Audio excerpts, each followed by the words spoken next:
चलो ना हम तो तोहरे इंतजार करते हैं। कब तू दुआरी पर निकलबू तो झिझिया लेके हम तो तोहरे इंतजार करते हैं। चलो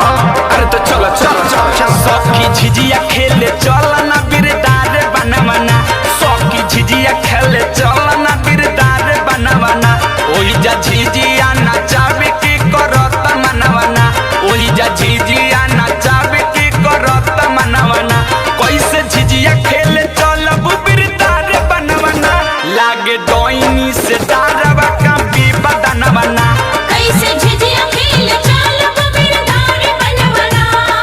ए हमनी सन के फुआ आया का कहता है छौरी बोल ना। हई देखो ना फुलवा केतना डेरातिया काहे हो ओकरा के बाग देब त का कहतिया कि हम झिझिया खेले ना जाए हां तो कह दो ओकरा के छाप दलो बहु दूसरा कोनो में जा पूजवा के संग गाओ का कनिए फुआ मार मुधई के इतना ना हम सुनर बानी कि दशहरा में 10 गोड़ा 5 गोड़ा एनी टाइम हमारा पट्टोना मारते रहेला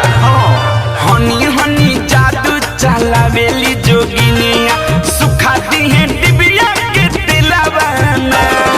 हनी हनी जादू चलावेली जोगिनिया सुखा दी है डिबिया के दिलवाना सुखा दी है डिबिया के दिलवाना सखी सुखा दी है डिबिया के दिलवाना सुखा दी है डिबिया के दिलवाना सखी सुखा दी है डिबिया के दिलवाना हनी हनी जादू चलावेली जोगिनिया सुखा दी है डिबिया के दिलवाना हनी हनी जादू चलावेली जोगिनिया सुखा देही डिबिया के दिलवाना अरे बात मुदाई के तहनी डेरा दल सरे हम तो टहनी के मूड़ी पर चढ़ के झिझिया नचाई ठीक बा तहनी डेरा लोग हम जाता काए फुआ का बक्चोदी के फार्म भर ले बानी लोगन अरे चले के ना झिझिया के पानी पिया के